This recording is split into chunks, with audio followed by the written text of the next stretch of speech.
রাত গভীর, চারিদিকে নিস্তব্ধতা। হঠাৎ কারোর পায়ের শব্দ। কেউ যেন তোমাকে অনুসরণ করছে, কিন্তু ফিরে তাকালে কেউ নেই, শুধু এক অদ্ভুত ছায়া। আজকের এই রহস্যময় গল্প কে কার ছায়া, লেখক সমরেশ বসু। একজন মানুষ যে প্রতিদিন অনুভব করে তার পেছনে কেউ আছে, একটা উপস্থিতি, একটা ঠান্ডা নিঃশ্বাস, কিন্তু সেই কেউ কে? মানুষ নাকি অন্য কিছু?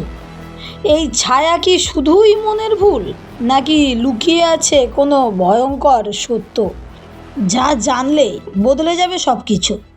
জানতে হলে শেষ পর্যন্ত দেখতে হবে। তোমরা দেখছো ভৌতিক রহস্য, যেখানে প্রতিটি গল্প তোমাদের নিয়ে যাবে অজানা অন্ধকারের গভীরে। তোমার পিছনেও কেউ আছে নাকি? তাহলে চলো বন্ধুরা, গল্পটা শুরু করা যাক। আমার ভবঘুরে ছন্নছাড়া জীবনে কত বৈচিত্র্যময় ঘটনা মাঝে মাঝে ঘটে, তা নিজেও জানি না। একটা আবছা অন্ধকারের মতো সেই সব দিন আজও আমায় হাতছানি দিয়ে ডাকে। মাঝে মাঝে মনে হয় সেই পলাশপুরের জীর্ণ বাড়িটার কাছে গিয়ে মুখোমুখি দাঁড়াই, কিন্তু যাওয়ার এখন অনেক বাধা। না আছে মন, আর না আছে সময়। বন্ধুদের মাঝে গিয়ে যখন দাঁড়াই, অনেকেই আমাকে অতীত জীবনের কিছু কথা বলবার জন্য অনুরোধ করে, কিন্তু অতীত তো অতীতই, তা তো মিলিয়ে গেছে কালের কল্লোলে। তাকে আবার ফিরে এনে কী লাভ?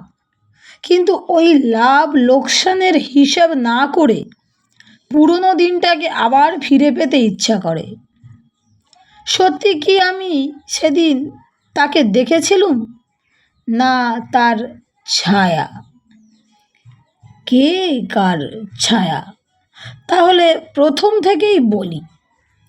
একটা সাহিত্য সভার সাংস্কৃতিক অনুষ্ঠানে পলাশপুরের আমাকে যেতে হয়েছিল। সেখানকার তরুণদের উৎসাহে এই সভার আয়োজন হয়েছিল।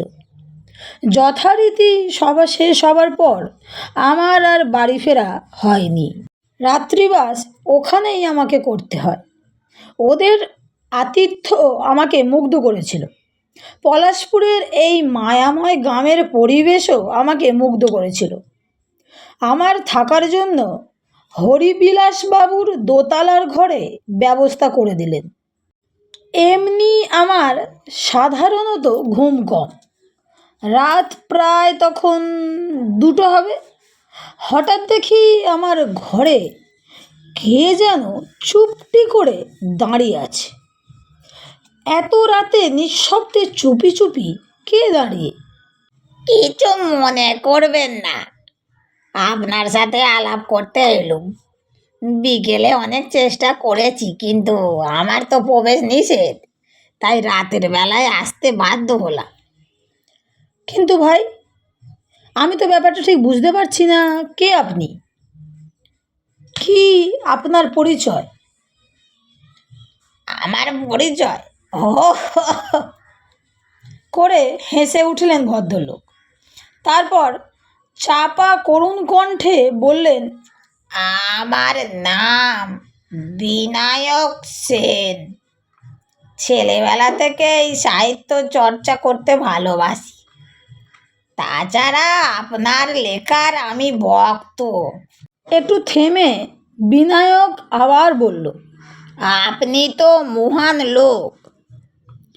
বলতে পারেন, কোনো মানুষ যদি তার কামনা বাসনা অপূর্ণ রেখে মরে যায়, তাহলে তার আত্মা কি শান্তি পায়, না তার চাওয়ার জন্য আবার তাকে ফিরে আসতে হয়?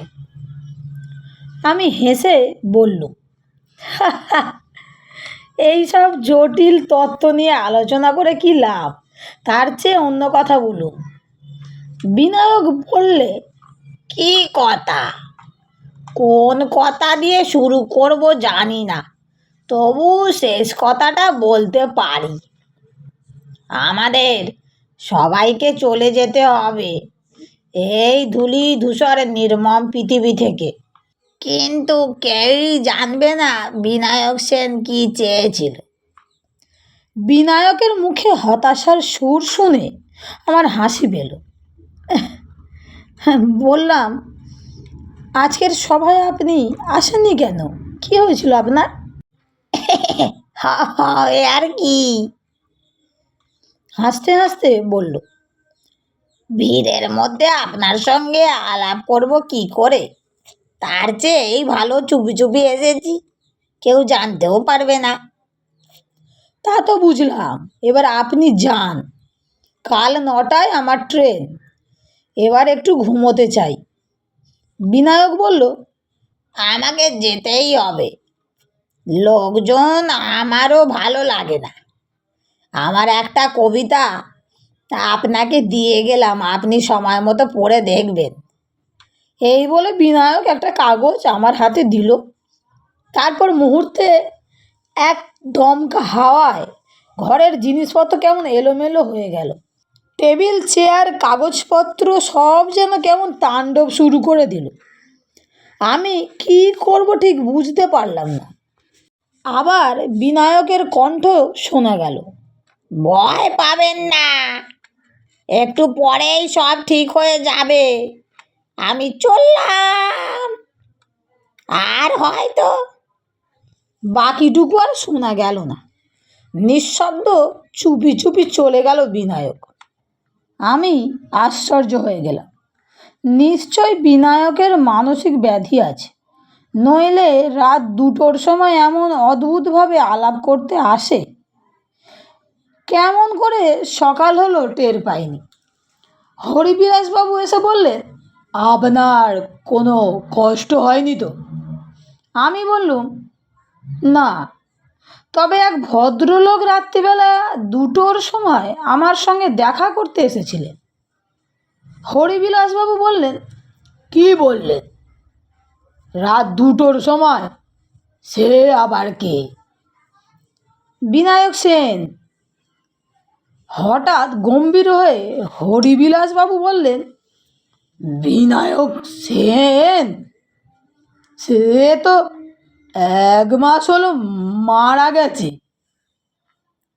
আহারে বেচারা, মরেও শান্তি পায়নি। তা বিনায়ক বড় ভালো ছেলে ছিল, আপনার লেখার ভক্ত ছিল।